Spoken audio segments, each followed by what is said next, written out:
เดี๋ยวไทย แต้มเดียวเนาะ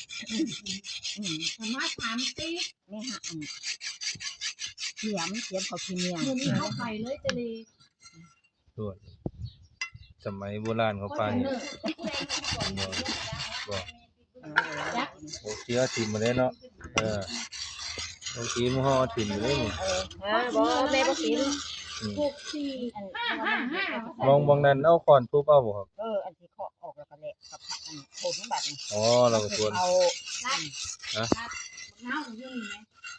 มีคืออย่าง บุ้งกระปูให้ ผักคุ้งก็ปลูกให้แล้ว ใช่ยากลูก ส่วน ก็ไปเอาเด้อนั่นก็เอาเด้อนี่ก็มาเอาเลย ก็มื้อนั้นถุงนึงจักร้อยแล้วถุงนึงเท่าไหร่บ่ 280ถุงหุง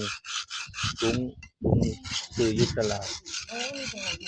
สะออนมันเหมือนมีศูนย์นกปีกพักหนาขาวมัน ไม่เขาเลยบ่ได้ครับ บ่แม่นเดี๋ยวว่า